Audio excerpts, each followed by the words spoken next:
I remember growing up as a Muslim kid. We grew up in the Middle East. We practiced, Islam. We would go pray, especially on Fridays. I remember going to the mosque on Friday. It was sort of a big deal. We practiced 5 times a day as well, and so everything that we did was pretty much centered around our beliefs. And I remember growing up in that culture, wanting a relationship with God, but knowing that this was it, that this was the religion that you go through, that Allah was the God that I served, and that Muhammad was his prophet. And the way to reaching Allah was to follow the teachings of Islam and follow the sayings of Muhammad, which are the hadiths. Growing up, I was used to Hindus, Sikhs, even Christians or Catholics. I had friends who were Hindus, close friends, and so we talked about religion, but pretty much I'd settled in my mind that since I was born and raised a Muslim, I would always remain a Muslim. I'd heard about Jesus and sort of the gospel and what he did, but I was really not interested because to me at the time Islam was not just a religion, it was sort of a nationality. That's who I was, and so it would be ridiculous for me to even consider changing my nationality, even though I did have reservations about certain teachings. The thing about Islam is that it really discourages questions. Questions and doubts are, not having enough faith, and so that was discouraged. My brother was in college, and so he would come, in summer vacation, and he started talking about Christianity. He brought a Bible home, and we started to have, several debates on it. And most of his friends were, saved and had a personal relationship with Christ, and so he began to talk to me about it, and I was very defensive and really did not care about it. While that was going on, I was also attending a weekly meeting with my brother. They show a movie about the rapture. It really intrigued me, and they end the night with prayer. And as they close, I'm sitting in the back, and I flippantly say a prayer, which was pretty,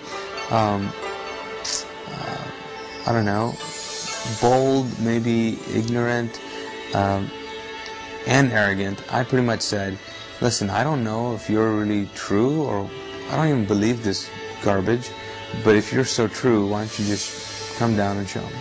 That was my prayer. Several nights after that, I was in my room, and it was about 11 or 12 o'clock at night, and I had just finished reading a novel, and put the book down and stretched on my bed. And as I was stretching, all of a sudden I noticed that the room was getting just, I don't know, dark, but not really physically dark. It was just getting weird and evil. And I was like, what's going on? And as I'm thinking these thoughts, something grabs me from my shoulders and drags me and pins me to my pillow. And at that point my body begins to react. And finally the door opens up, and I'm thinking it's my brother that's going to walk in and rescue me. But in walks this figure, which later on I found out was a demon. And as it walks to my bed, it sort of is communicating that it's going to kill me. And I'm convinced now that if it gets me, I'm dying that night. At that same moment, I think I was just going through my head about, okay, Allah is the God of Islam. Can He help? And I just knew, for some reason, this was beyond Him. And so I thought, Jesus, can He help? And so, as I'm thinking these thoughts, this figure is coming towards my bed.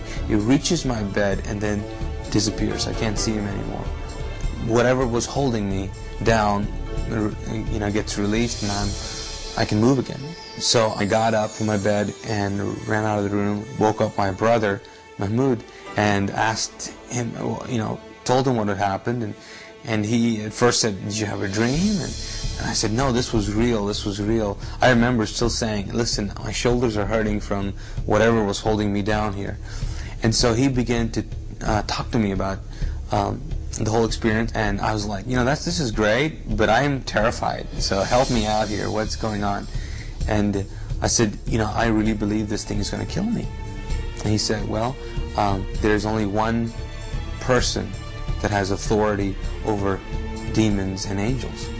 And I said, who? He said, it's Jesus. And I said, okay, I'm praying to him, and whatever, sign me up, pretty much.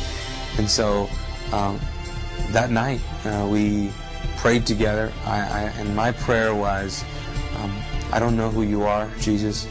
I don't know if I can call you Lord, but I need your help. And I've heard that you're the only one who can save me from this and keep me from this. And so I'll give you my life, I'll give you everything I have. And then my brother prayed for me.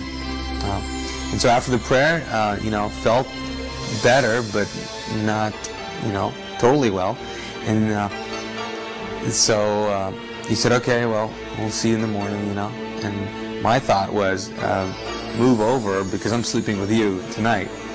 And he said, no, why don't you go back in that room? And I said, are you crazy? I'm not going back in that room. And he said, no, you should go back. You said you're going to trust Jesus, so go back in the room. So I go back to the room and I turn on all the lights, take this Bible that my brother gave me, and so I'm reading it. It's, he told me to read John, so I'm reading John, but all of a sudden my body begins to shake uncontrollably, and I'm going, oh no, here we go again. I'm just waiting to get pinned down again. And I just find myself sitting on my bed with my eyes open, staring into one corner of the room where it was just lit up with this glow of this presence. I believe it was the presence of Christ just introducing himself to me. And I remember just looking in a corner of that room, and it was amazing to me because there was so much peace. I think the best way to put it is that the peace was so aggressive that it just took over every thought, feeling, emotion that I was feeling at the time. And there was utter peace. I don't think I've ever felt like that since. Just an amazing amount of peace. And I remember just staring, and what it actually did as well is it put me to sleep. I just remember just looking at it, and I think I said cool or something like that, and I fell asleep. After that night, I didn't know what to do. I knew that I had just experienced Christ. And so I remember having conversations with my brother about salvation, and saying the sort of the, going through the Romans road, or the prayer which talks about, believing and accepting and confessing that Jesus is Christ, Lord. And so we kind of did that together. And then I remember even on TV when I would watch shows and they would talk about accepting Christ, I would do it again. So I think I've prayed the salvation prayer about 10 times or so. Just wanted to make sure. But it's radically changed my life. I think my life has been different, but my thoughts have been different now too. My views on God have radically changed. In the past, God was a far-off God in Islam, not really relational. You kind of just did the deeds, and you're in hope for the best. Even now, if you ask a Muslim, if he's going to heaven, he would say he doesn't know. It all depends. And they just say, inshallah, which means, God's will, by God's grace, will happen. And but now it's very different. I know I have the assurance of faith now. Before, I thought that you had to do a certain amount of things to get closer to God. Now, I cannot get any closer to God. Now, my intimacy with God can grow, and my love for him can grow, but as far as he's concerned, he's as close to me as he's going to get.